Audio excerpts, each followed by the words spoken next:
दोस्तों कहते हैं कि इस बड़ी सी दुनिया के किसी हिस्से में एक जंगल था। वो जंगल इतना हरा भरा था कि परिंदे वहाँ पर आते और अपना डेरा जमा लेते। वहाँ पर छोटे छोटे घर बने हुए थे। उस जंगल के बीच एक नहर बहती थी। नहर का पानी हर एक को ताजगी देता। अब ऐसी नेमतें मिलने पर इंसान को चाहिए कि वो अल्लाह का शुक्र अदा करे। वैसे भी इंसान को हर हाल में अल्लाह ताला का शुक्र अदा करते रहना चाहिए। उसी नहर के पास एक झोपड़ी थी। वहाँ एक मियाँ बीवी अपने एक बेटे के साथ बड़े आराम की ज़िंदगी गुजार रहे थे। क्योंकि शौहर अल्लाह का नेक बंदा था, उसने कभी अपनी बीवी पर कोई जुल्म सितम नहीं किया था, बल्कि औरत के साथ वो नरमी का मामला रखता। चाहे उसकी माँ हो, बहन हो, चाहे उसकी बीवी हो, उस आदमी की ख्वाहिश थी कि वो सबको बहुत सा खाना खिलाए, उसके घर पे हरदम दस्तरख्वान लगा रहे। लेकिन बीवी चाहती थी कि कोई भी उनके घर ना आए। इंसानों के साथ साथ वो जानवरों को भी पसंद नहीं करती थी।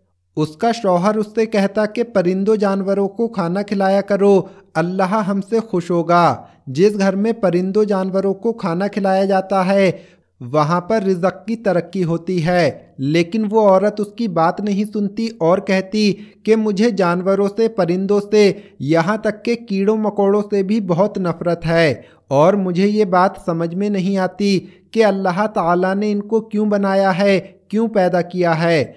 वो आदमी कहता कि अल्लाह ताला ने हर किसी को किसी न किसी सबब से बनाया है, और ये बेज़ुबान परिंदे जानवर इंसानों के हक़ में दुआ करते हैं। अगर इंसान ही उनको तकलीफ़ देगा तो फिर वो उनको क्या कहेंगे। ये बेज़ुबान तो अल्लाह की तस्बीह करते हैं। तुम कितने खुशनसीब हो कि चारों तरफ हरियाली ही हरियाली है, पहाड़ हैं, नहर बह रही है, इतनी नेमतें हैं, फिर भी तुम नाशुक्री करती हो। बल्कि तुम्हें चाहिए कि अल्लाह का शुक्र अदा करो, इन परिंदों से प्यार करो, इनके साथ अच्छा सलूक करो। बल्कि मैं कहता हूँ कि इनके लिए खाने पीने का बंदोबस्त भी करती रहा करो, क्योंकि मैं तो काम के सिलसिले में शहर चला जाता हूँ। वो लकड़हारा था, लकड़ियाँ काटकर शहर जाता और शाम तक बेचकर आता था। लेकिन उसकी बीवी तो घर पर होती। वो कहता कि देखो, मेरे पीछे इन परिंदों का बहुत ख्याल रखा करो। ये सुनकर वो औरत चिढ़कर कहती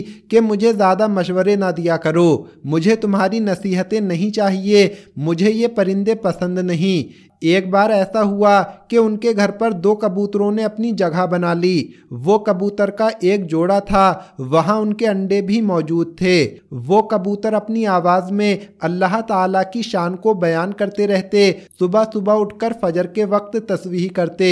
उन कबूतरों के जो अंडे मौजूद थे उनमें से बच्चे निकलने ही वाले थे। वो औरत अपने शौहर से कहती कि देखो, मैंने कहा था ना कि मुझे ये परिंदे पसंद नहीं। शौहर उस औरत से कहता कि अल्लाह की बंदी, ये अल्लाह की तस्बीह बयान करते हैं, ये इंसानों के हक़ में दुआ भी करते हैं और इंसानों के हक़ में बद्दुआ भी करते हैं। क्या चाहती हो तुम, दुआ लेना या बद्दुआ लेना। वो औरत उसकी बात नहीं सुनती और कहती मुझे ये कबूतर यहाँ नहीं चाहिए, वरना याद रखना तुम्हारी गैर मौजूदगी में बहुत बुरा कर दूंगी इनके साथ।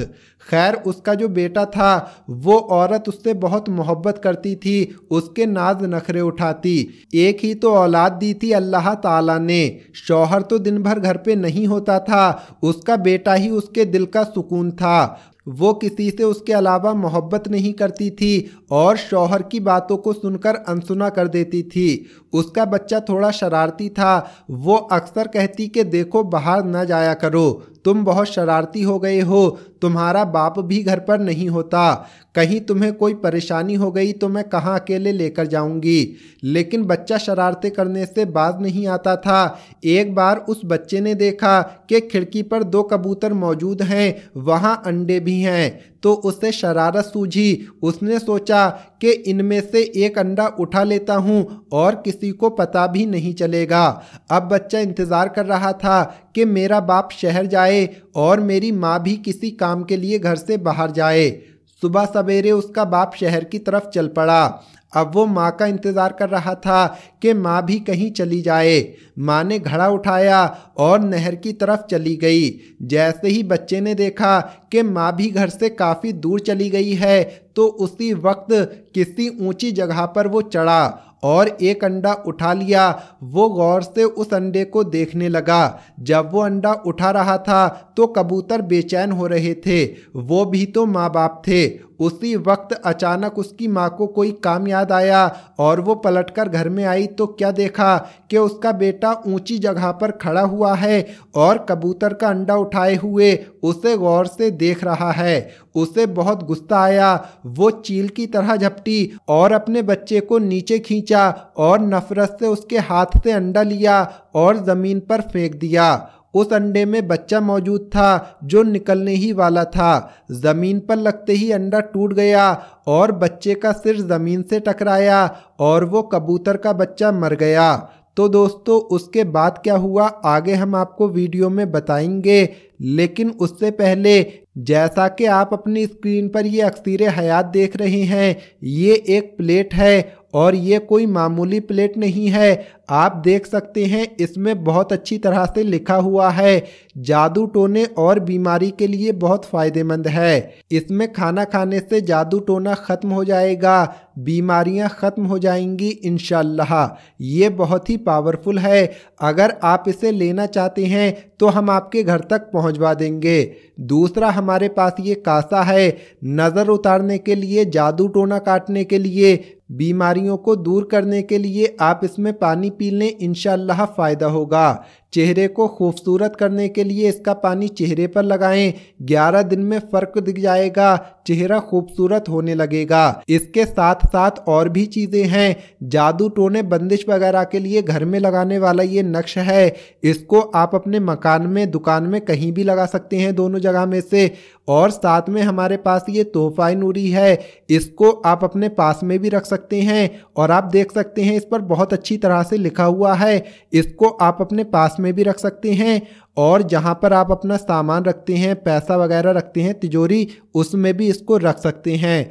इसके साथ साथ और भी सामान है जो आपको स्क्रीन पर दिख रहा है। दोस्तों ये पूरा सेट 1250 रुपए का है। अगर आप इसे लेना चाहते हैं तो स्क्रीन पर आपको नंबर दिख रहा होगा, इस नंबर पर कॉल करके या फिर व्हाट्सएप पर मैसेज करके आप अपना सामान मंगा सकते हैं। सामान थोड़ा कम बचा है तो जल्दी फ़ोन करें और घर बैठे अपना सामान मंगाएं। तो आइए आते हैं अपनी वीडियो की तरफ। तो दोस्तों जब उस औरत ने कबूतर के अंडे को ज़मीन पर मार दिया तो अंडे में बच्चा मौजूद था और बच्चे का सिर ज़मीन से टकराया और वो कबूतर का बच्चा मर गया। कबूतर अपने बच्चे को मरता हुआ देख रहे थे और न जाने क्या कुछ कह रहे थे। वो अपने बेटे को घसीटते हुए कमरे में ले गई और उसे बहुत मारा कि तुम बेइंतहा शरारती हो गए हो, तुम्हें पता है कि मैं परिंदों को नापसंद करती हूँ, कब से तुम्हारे बाप से कह रही हूँ कि इन कबूतरों को यहाँ से हटाओ, लेकिन देखो आज तुमने इनके अंडों को हाथ लगा दिया, कल ना जाने क्या करोगे। जब उसे मार मार कर वो औरत थक गई तो बाहर निकली और कमरे का दरवाज़ा बंद किया और चली गई। जब पानी भर के वापस आई तो शाम हो चुकी थी। बाप भी घर पर आया, उसने बच्चे को आवाज़ दी लेकिन कहीं से आवाज़ ना आई। बीवी से पूछा कहाँ है मेरा बेटा।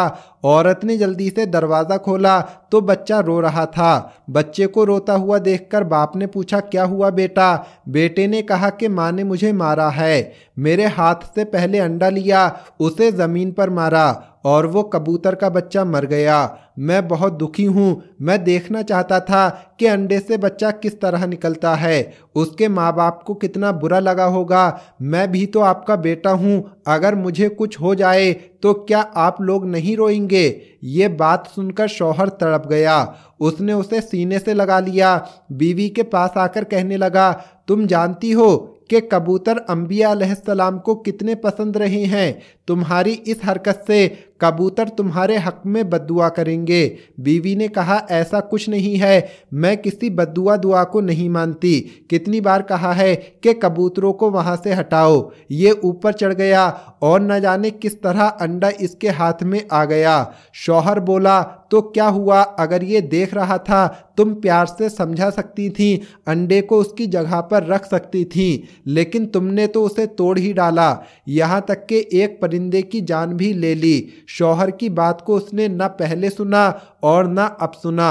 शौहर बस दुआ करने लगा कि या अल्लाह, इस औरत को अक्ल दे, इसने जो आज किया है इसकी सजा तू हमें इस तरह मत देना कि जिससे हम तेरी आजमाइश पर पूरा ना उतर सकें। लेकिन दुआ की कबूलियत का वक्त नहीं था। इत्तेफाक से 3-4 दिन के लिए उसे शहर से बाहर जाना पड़ा, लेकिन उसके जाते ही उस औरत पर आफत टूट पड़ी। उसका बच्चा इतना बीमार हो गया कि उठ ना सका। एक दिन उसके जिस्म पर सुर्ख दाने निकलना शुरू हो गए।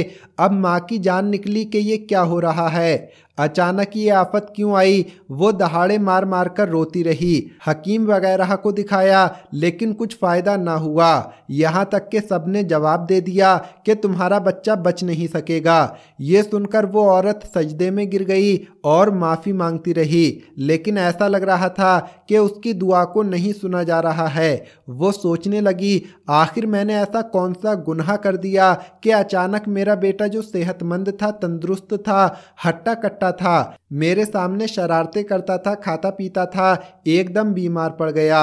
लाइलाज बीमारी हो गई। शौहर की गैर मौजूदगी में 3-4 दिन जब वो घर पर नहीं था तो उसी दौरान ये काम हुआ। तमाम हकीमों ने कह दिया कि देखो, इसे या तो शहर ले जाओ या फिर इसकी मौत का इंतज़ार करो, हम कुछ नहीं कर सकते। ये सुनकर तो वो तड़प गई। उसको पता ही नहीं था कि उसका शौहर कब आएगा। वो दुआएं मांग रही थी, लेकिन दुआ नहीं सुनी जा रही थी, क्योंकि जो गलती, जो कोताही उसने की थी वो उस पर अब तक शर्मिंदा नहीं थी। एक दिन वो अपने बच्चे के पास बैठी उसके सिर को दबा रही थी कि बच्चे ने कहा, माँ, मैं जानता हूँ आप बहुत परेशान हैं। मैंने आपसे सवाल किया था, अगर मुझे कुछ हो जाए तो आपके दिल पर क्या बीतेगी। सोचिए, आपने कबूतर के अंडे को तोड़ा था, उसमें से बच्चा बाहर निकला था, वो मर गया था, उसकी माँ के दिल पर क्या बीती होगी। जैसे ही उसके बेटे ने ये बात की तो वो एकदम चौंक गई। अपने बेटे की बात पर एकदम उसकी नज़र कबूतर के जोड़े पर गई। ऐसा लग रहा था कि वो अफसोस से उस औरत को देख रहे हैं जो एक माँ है। वो औरत वहाँ आई और माफ़ी मांगने लगी। कबूतरों से कहा, मुझे माफ़ कर दो, अगर तुम मुझे सुन रहे हो तो देखो, मेरे हक में अल्लाह ताला के हुजूर तुम दुआ कर दो। मैंने एक दिन तुम्हारे बच्चे को मारा था, आज देखो मेरा बच्चा भी आखिरी सांसें गिन रहा है। आज के बाद कभी भी मैं बुरा रवैया नहीं रखूंगी। वो औरत रोती रही, बिलखती रही, अल्लाह से दुआ करती रही, यहाँ तक के बेहोश हो गई। जैसे ही उसने आंख खोली तो उसने देखा कि उसका बेटा जो कुछ देर पहले अभी तक उठ भी नहीं पा रहा था, वो उसके पास खड़ा मुस्कुरा रहा था। उसने कहा, माँ, आपकी दुआ कबूल हो गई। तो माँ ने कहा, मेरी दुआ नहीं, इन कबूतरों की दुआ।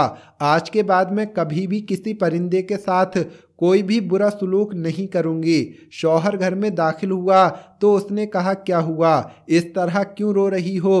उसने सारी बात बता दी कि किस तरह ये 4 दिन उस पर अज़ियतनाक दिन बनकर उतरे। 4 दिनों में अंदाज़ा हो गया कि वो जो कुछ कर रही थी वो पलटकर उसकी औलाद पर आ गया। तो दोस्तों, आज की इस वीडियो में इतना ही। उम्मीद करते हैं इस वीडियो से आपने बहुत कुछ सीखा होगा।